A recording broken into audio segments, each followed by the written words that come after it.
तो ना एक बड़ा अहम सा सवाल आता है दिमाग में। मुझे आज भी याद है, जो ज्योग्राफी की टीचर हमसे पहली बार क्लास में पूछा करती थी। एंड शी यूज्ड टू से कि what do you think about the inside of the earth, what do you think about the earth form. आप अर्थ के बारे में क्या सोचते हैं? क्या आपको लगता है ये एक सॉलिड बॉल है या हॉलो बॉल है?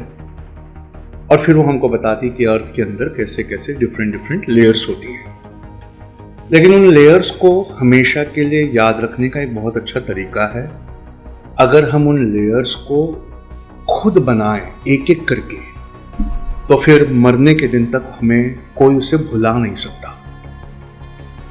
तो याद रखना, जो भी हम अर्थ में देखते हैं, आपने माउंटेन देखे हैं, प्लेट्यू देखे हैं, all of this they are a product of processes operating in the interior of the earth। अर्थ के अंदर बहुत सारे प्रोसेसेस हैं जो ऑपरेट करते हैं। इन्हें अर्थ के अंदर है, इसलिए इंग्लिश में एंडोजेनिक प्रोसेसेस कहते हैं या एंडोजेनेटिक भी कहते हैं। जेनेटिक ये जो वर्ड है, आप इसको अंडरलाइन करिए, ये जेनिक, इस वर्ड को अंडरलाइन करिए। इसका मतलब होता है कि ये अंदरूनी प्रोसेसेस कुछ बनाते हैं, एंडोजेनिक प्रोसेस। और ये क्या बनाते हैं? तो माउंटेन्स को, प्लेट्यूज को ये रेस करते हैं। और एक्सोजेनिक प्रोसेस यानी बाहर से असर करने वाले जो प्रोसेस हैं, वो धीरे धीरे इन चीज़ों को तोड़ते हैं। यानी माउंटेन्स की हाइट कम होती है, उनका वेदरिंग होता है, उसमें से पत्थर टूट टूट के निकलते हैं, माउंटेन्स छोटे होते हैं। तो जो बाहर से प्रोसेस ऑपरेट करता है उसको एक्सोजेनिक कहते हैं। एक्सोजेनिक मतलब बाहर से कुछ बनाने वाले प्रोसेसेस। और एक होती है अंदर की ताकत, उसे कहते हैं एंडोजेनिक। तो एंडोजेनिक ना ऐसे रेज करती है अर्थ के क्रस्ट पर डिफरेंट फॉर्म्स। और एक्सोजेनिक जो है वो उनको तोड़ती है, उसका वेदरिंग करती है। तो कहीं भी आप जब देखें, अगर आप हाईवे पे गाड़ी चला रहे, अरावली के पर्वत देखें या हिमालयाज देखें, तो they are the product of two processes. एक जो अंदर से उठा रहा है उसे हम कहते हैं एंडोजेनिक, और एक जो बाहर से उसको तोड़ रहा है। खासकर सनी है, हमारा सूरज है, सोलर, जो उसे बाहर से तोड़ता है, उसको कहते हैं एक्सोजेनिक। तो ज्योग्राफी की शुरुआत यहीं से होती है। जब तक हम इन फोर्सेस को नहीं समझेंगे, हम अर्थ के इंटीरियर में क्या है नहीं जानेंगे। और जब तक हम अर्थ के इंटीरियर में नहीं जानेंगे, तो अर्थ के क्रस्ट पर किस तरह के रॉक्स, किस तरह की सॉइल, किस तरह के मिनरल्स, किस तरह की क्रॉप्स हमको मिल सकती है, ये हम नहीं जानेंगे। और एक बात बताऊं, हम में से हर एक अपने ज्योग्राफी का बेटा है। अगर मेरा कलर ब्राउन है, इसका मतलब है कि मैं इक्वेटर यानी अर्थ के बीच की भूमध्य रेखा, हम जिसे हिंदी में कहते हैं, उस इक्वेटर पे अर्थ की सोलर एनर्जी इतनी स्ट्रेट आती है, 90 डिग्री परपेंडिकुलर, कि वहाँ रहने वाले लोग जल जाएं। इसलिए अपने आप को जलाने से बचाने के लिए उनकी बॉडी ने एक अडेप्टेशन किया है, और वो है हमारी स्किन में मेलानिन, वो काला कलर जो विटामिन डी के बढ़ने पर बढ़ के उसको रोकने लगता है। जो लोग एकदम नॉर्थ लैटिट्यूड्स में रहते हैं, जहाँ पे सूरज की रोशनी बहुत स्लांट आती है, ठंडे इलाकों में रहते हैं, उनके कलर को आप अक्सर गोरा पाएंगे। इवन हमारा कलर भी हमारी ज्योग्राफी से डिसाइड होता है कि हम इक्वेटर से या ट्रॉपिक से कितना दूर है। अगर हम दो ट्रॉपिक्स के बीच में हैं, इक्वेटर के पास है, तो हमारी स्किन का कलर थोड़ा सा डार्क होता है। लेकिन अगर हम बहुत ऊपर रह रहे हैं नॉर्थ में, जहाँ पे सूरज की रेस स्लांट आती है, तो वहाँ पर आपने देखा होगा कि उनका कलर थोड़ा ज़्यादा गोरा होता है। हम में से जो लोग कोस्टल एरियाज़ में रहते हैं, उनका वहाँ बारिश ज़्यादा होती है। कोस्टल एरियाज़ यानी समुद्री तट, वहाँ बारिश ज़्यादा होती है, तो वहाँ पे चावल की खेती बहुत अच्छी होती है, इसलिए उनका स्टेपल डाइट राइस होता है। और ख़ासकर कोस्टल एरियाज़ में मिलने वाली मछली होती है।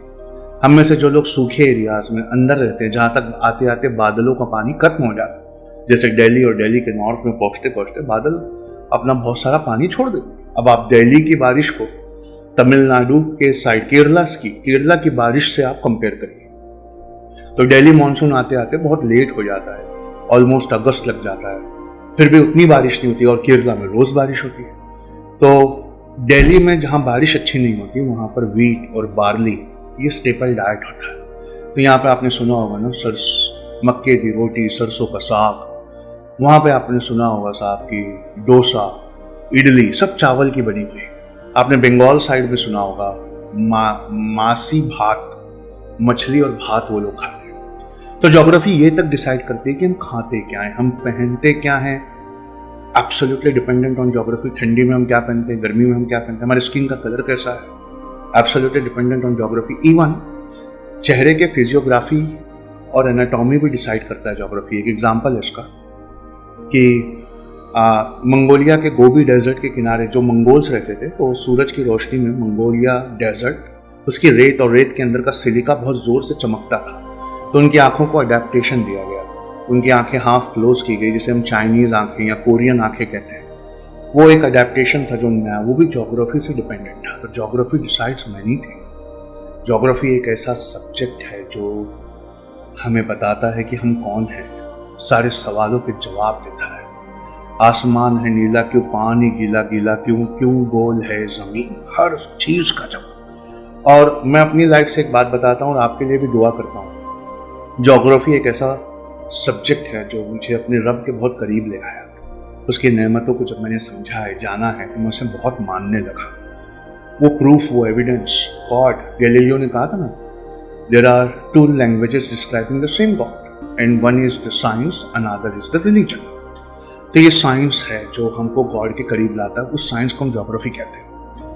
तो चलिए समझते हैं कि अंदर से कौन से फोर्सेस ऑपरेट करते हैं और बाहर से कौन से फोर्सेस ऑपरेट करते हैं। इस पहले लेक्चर में इसको समझने की कोशिश करते हैं। तो आपने एक और चीज याद की होगी बचपन से, 6400 किलोमीटर राउंड फिगर में अर्थ के रेडियस को बताया जाता है कि अर्थ का जो रेडियस है वो 6400 किलोमीटर का है। लेकिन प्रिसाइज चीज़ें चाहिए, यूपीएससी का एग्जाम है, तो 6370 किलोमीटर का रेडियस होता है। अर्थ के बीचों बीच कोई नहीं पहुंच सकता। Nobody can go and make the direct observations. अंदर जाके हम ऑब्जर्व नहीं कर सकते, सैंपल नहीं कलेक्ट कर सकते, क्योंकि कुछ ही किलोमीटर अंदर जाने के बाद कुछ होता है। जैसे ही हम कुछ किलोमीटर अंदर जाते हैं, मैग्मा वो लावा बन के बाहर निकल के फ्लो होने लगता है। ये मैग्मा, ये लावा, इनकी एग्जैक्ट डेफिनेशन सब चीज़ हमारे सिलेबस में है। हम हर चीज़ को देखेंगे, लेकिन शुरुआत में आपको पेशेंस रखना होगा, इन वर्ड को थोड़ा थोड़ा समझना होगा, बाद में हम गहराई से समझेंगे। तो फिर आप सोचते होंगे कि सर ने अभी कहा कि अंदर जाके कोई पता नहीं लगा सकता, तो साइंटिस्ट कैसे बताते हैं कि अर्थ के इंटीरियर में क्या है, किस तरह का मटेरियल है, कितने डेप्थ पे, कैसे बताते हैं। तो most of the knowledge about the interior of the earth is largely based on estimate and inferences. Estimate in inferences, किसी को देखकर उसका estimate बनाना, उसका inference बनाना, indirect observation से कहते हैं। तो ये जो बहुत सारी इंफॉर्मेशन है, कुछ तो डायरेक्ट ऑब्जर्वेशन से आती है, लेकिन बहुत सारी इनडायरेक्ट ऑब्जर्वेशन से आती है। डायरेक्ट में देखने के लिए बहुत ज़्यादा चीज़ें नहीं है। जैसे एक एग्जाम्पल है, आप अर्थ के क्रस्ट पे देखेंगे तो आपको क्या दिखता है? अर्थ के ऊपर हमको सरफेस पे रॉक दिखते हैं, पत्थर दिखते हैं। माइनिंग एरियाज पे अगर हम जाएंगे तो पत्थरों का साइज बड़ा हो जाता है। जैसे जैसे हम अर्थ के क्रस्ट में और नीचे जाते हैं, पत्थरों का, बोल्डर्स का रॉक बहुत बड़ा हो जाता है। और हमने आर्ट एंड कल्चर हिस्ट्री में पढ़ा है, एक पत्थर से पूरा एक मंदिर बनाया गया है एलोरा में, जिसे हम कैलाशनाथ टेम्पल कहते हैं। तो पत्थरों का साइज बड़ा होने लगता है। साउथ अफ्रीका में कुछ गोल्ड माइंस हैं जो 3 से 4 किलोमीटर डीप हैं, लेकिन कोलार गोल्ड फील्ड कर्नाटक, ये पहली चीज़ है जो आपको मैप पे मार्क करनी पड़ेगी। आपको 2 एटलस लेना है। ऑक्सफोर्ड का एक बहुत इंपॉर्टेंट है जो आपको लेना है, और ओरिएंट ब्लैक स्वान। तो ओरिएंट ब्लैक स्वान का भी एक ले लीजिए और ऑक्सफोर्ड का भी एक ले लीजिए। एक जो ओरिएंट ब्लैक स्वान का आएगा वो आप वर्ल्ड मैप के लिए मार्क करना, और जो ऑक्सफोर्ड का आएगा वो आप इंडिया की हिस्ट्री, इंडिया की ज्योग्राफी के लिए मार्क करना। वैसे हिस्ट्री में भी मैप से ही पढ़ना चाहिए। और वहीं पर लिखो, गोला बनाकर जिसको कहते हैं ना, वहीं पे लिखना चाहिए। अपनी मैप बुक को गंदा करना चाहिए। जो लोग अपनी मैप बुक को गंदा करते हैं उनका ज्योग्राफी बहुत आसानी से निकल जाता है। तो आपको कर्नाटक में जाना चाहिए। सबसे पहले बेंगलोर के पास, बेंगलुरु के अंदर एक जगह नीचे देखिए, वहाँ पर आपको कोलार मिलेगा, मैसूरू के पास। कोलार, वो कोलार गोल्ड फील्ड्स है, गंगास यहाँ पे राज करते थे ऑफ कर्नाटका। ये गोल्ड फील्ड है, लेकिन हमारा गोल्ड का लस्ट बहुत ज़्यादा है। हम जो हैं सोना बहुत पसंद करते हैं। हमारे यहाँ शादियाँ नहीं होती हमारे कल्चर में बिना सोने के, तो हमने इतना खोदा है कि one of the deepest mines हो गई है हमारी कोलार गोल्डफील्ड। 12 किलोमीटर के आसपास हमने इसको खोद दिया है और इतने नीचे जाने पर बहुत सारी कंट्रीज़ ने हमको अप्रोच किया कि हमारा भी सिस्मिक मॉनिटर ये वर्ड लिख लीजिए। इसका मतलब होता है कि अर्थक्वेक के ग्राफ्स बताने वाला, कब अर्थक्वेक आ रहा है, कब ज़मीन हिल रही है। जब ज़मीन खत्म होगी तो सबसे पहले कोलार में पता चलेगा। तो वहाँ ले जाके कई कंट्रीज़ ने अपने डिवाइसेस लगा दिए और जब आपको मैं 12 किलोमीटर नीचे उतारूं अगर वहाँ पर ले जाकर अभी, तो आपको एक सूट पहनना पड़ेगा फायर प्रूफ। क्यों? जितना हम नीचे जाते हैं उतनी गर्मी बढ़ती जाती है, उतना प्रेशर बढ़ता जाता है। लेकिन गर्मी क्यों बढ़ती है? क्योंकि अर्थ के बीच में, क्रस्ट में बहुत सारे रेडियो एक्टिव मटीरियल्स हैं और ये रेडियो एक्टिव मटीरियल का डिसइंटीग्रेशन होता है। तो इनके डिसइंटीग्रेशन से धीरे धीरे गर्मी आती है। तो जितना हम अर्थ के सेंटर की तरफ जाएंगे उतनी गर्मी बढ़ती जाएगी। कितनी बढ़ेगी अभी थोड़ी देर में हम बहुत डिटेल में देखेंगे। तो कोलार गोल्डफील्ड भी है, लेकिन ऐसा नहीं है कि हमारी ही सबसे गहरी है। बहुत सारे साइंटिस्ट ने they have taken a number of project. इंसान हमेशा से जानना चाहता था कि जिसके ऊपर वो रहता है उसके अंदर क्या है। वो बहुत सारी जगह हमने ना क्रिस्टल पोर्शंस को खोदने की कोशिश की है। तो Americans they were the first. उन्होंने डीप ओशन ड्रिलिंग प्रोजेक्ट किया था 1968 से 1983 तक। उन्होंने deep ocean drilling project Texas university ने, A&M यूनिवर्सिटी टेक्सास ने इसको किया था और उन्होंने थोड़ी चालाकी की। ओशियन में फिलीपींस के पास में उनकी कॉलोनी थी, फिलीपींस पे कब्जा था अमेरिका का। एक ट्रेंच आता है बच्चों जिसको हमको मार्क करना है। आपको ये पीछे ओशियन के मैप में मिलेगा। लास्ट मैप में ना ओशियन के मैप्स दिए थे। वहां पर आपको जाके एक ट्रेंच ढूंढनी पड़ेगी, मारियाना ट्रेंच।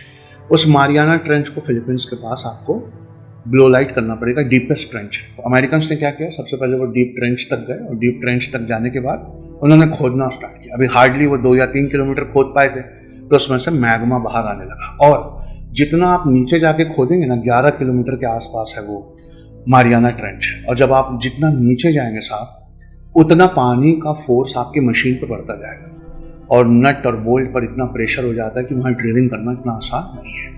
लेकिन फिर रशियंस ने किया था, खासकर USSR के ज़माने में, इंटीग्रेटेड ओशियन ड्रिलिंग प्रोजेक्ट।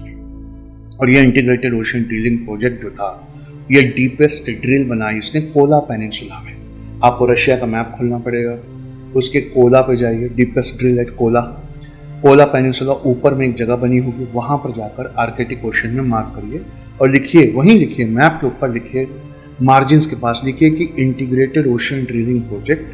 यहाँ पे एक डीपेस्ट ड्रिल है आर्कटिक ओशन में और उसकी डेप्थ है 12,226 मीटर के आसपास।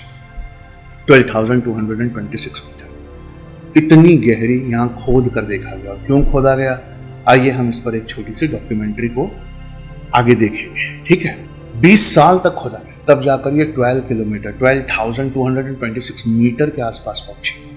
और वहां पर पहुंचकर इतना पैसा लगाकर, उसके बाद रशिया के ऊपर सारे सैंक्शंस लगे उसके डिसइंटीग्रेशन के बाद, तो उनके पास इतना पैसा भी नहीं रहा कि वो उसको कंटिन्यू कर पाते। And now the process had been abandon. अब उन्होंने इस प्रोजेक्ट को ना अबैंडन कर दिया है। लेकिन इसमें से भी बार बार तरह तरह की चीज़ें निकलती हैं, जो अभी अभी हमने इस डॉक्यूमेंट्री में इसको हम देखेंगे। ठीक है, तो ये मोल्टन मटेरियल, खासकर मैग्मा जब ज़मीन के अंदर होता है लावा, तो उसे मैग्मा कहते हैं। जब वो ज़मीन के ऊपर बहने लगता है तो उसे लावा कहते हैं। तो बहुत सारी जगह खोदने पे ना ये lava is thrown on to the surface of the earth. Surface of the earth पे लावा आ जाता है, वोल्केनिक इरप्शन हो जाता है, और आप लावा को ले जाके लेबोरेटरी में क्या एनालाइज कर लेंगे। लावा तो ऐसी चीज़ है, वो तो वोल्केनो में भी मिल जाती। तो फिर आपका इतना पैसा लगाना और खोदने से फिर काम क्या हुआ, आपको क्या मिला? तो हम देख चुके हैं कि क्या क्या मिला। लेकिन माइनिंग और ये बार बार खोदने से एक चीज़ तो तय हो गई। वो क्या तय हो गई कि हमको ना कुछ प्रॉपर्टीज़ ऑफ मैटर समझ में आने लगी, और ये प्रॉपर्टीज़ ऑफ मैटर ये हमें इनडायरेक्टली कुछ प्रूफ्स देने लगी। तो सबसे पहली चीज़ हमको ये समझ में आने लगी कि माइनिंग करने पर यह बात तय हो गई कि टेम्परेचर और प्रेशर इंक्रीज होता है विद द इंक्रीजिंग डिस्टेंस। इस लाइन को आपको लिखना पड़ेगा। Temperature and pressure they both increase with the increasing distance. जितना आप डिस्टेंस बढ़ाओगे उतना टेम्परेचर और प्रेशर बढ़ता है। अब पहले अंडरलाइन करिए आप प्रेशर को। प्रेशर क्यों बढ़ता है, सुनने लायक है। आप एक सूटकेस रख दीजिए या उससे अच्छा मैं एक एग्जांपल लेता हूँ। आप एक मैट्रेस रख दीजिए, गद्दा रख दीजिए, और उस गद्दे के ऊपर फिर 20 गद्दे और रखिए।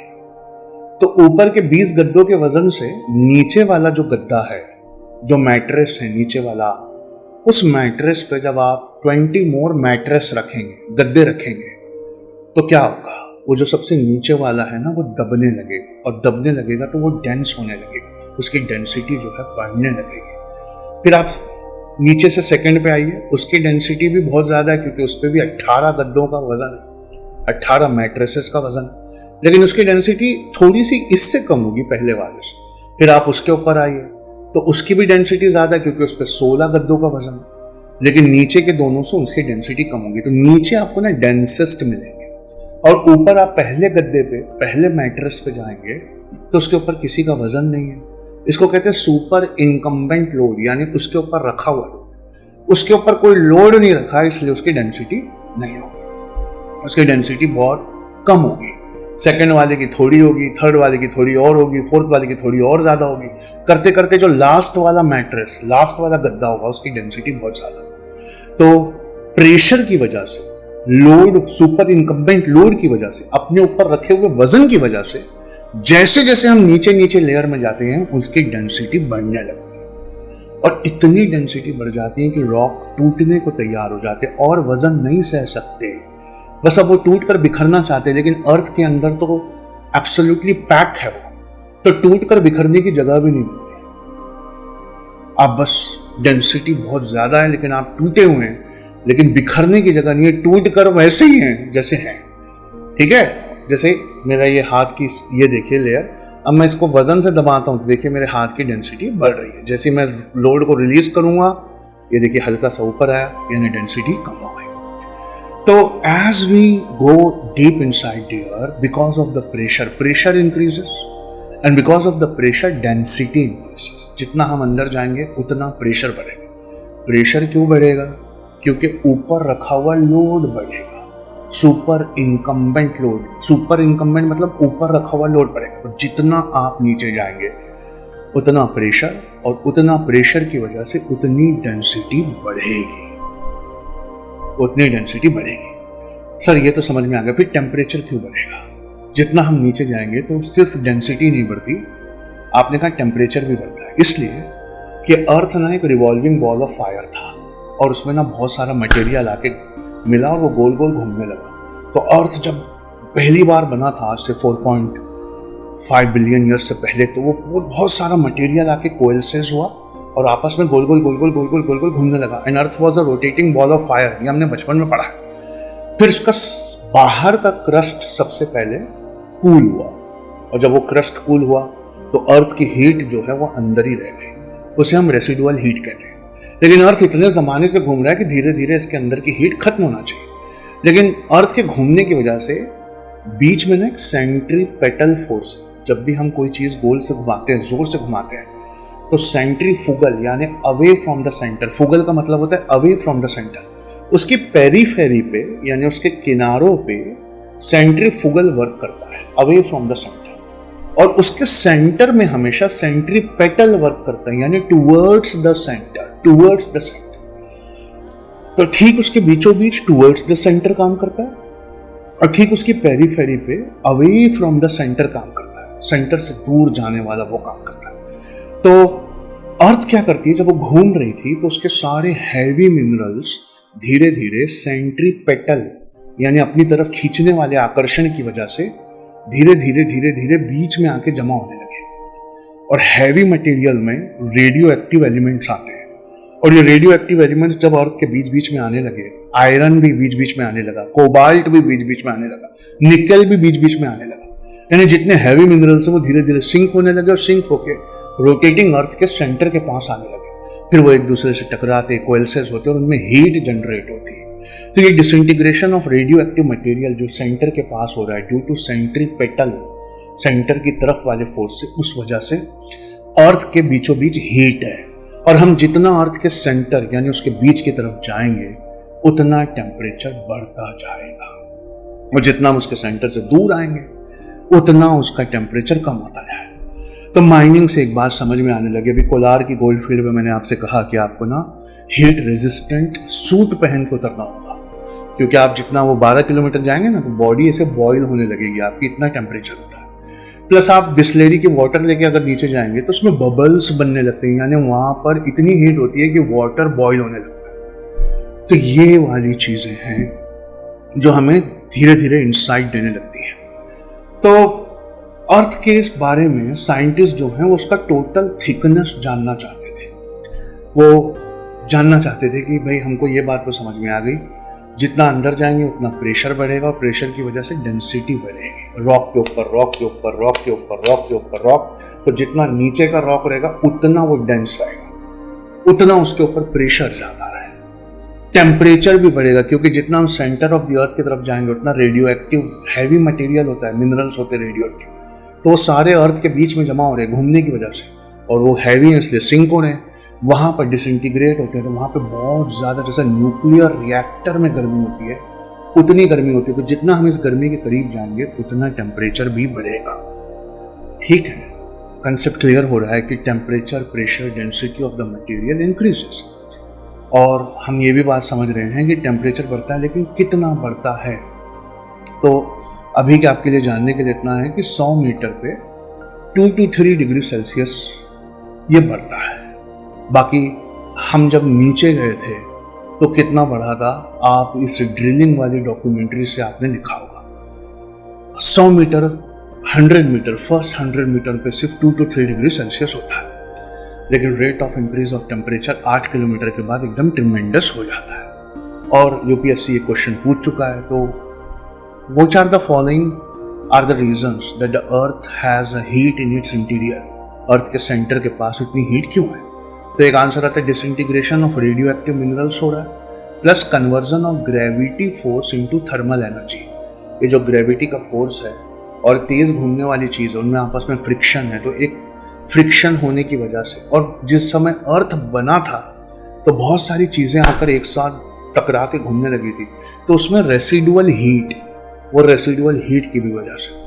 तो 4.7 बिलियन ईयर्स से इनिशियल टेम्परेचर ऑफ अर्थ जब पहली बार बहुत सारी चीज़ें आके घूमना स्टार्ट हुई थी, तो साइंस कहता है प्लानेटरी अक्रीशन, यानी बहुत सारे डस्ट के एक साथ आके घूमने से जब अर्थ बनी तो उसे एडियाबेटिक कॉम्प्रेशन भी कहते हैं, यानी बहुत सारी चीज़ें धूल की तरह, डस्ट की तरह ऐसे आई, मिली और घूमने लगी।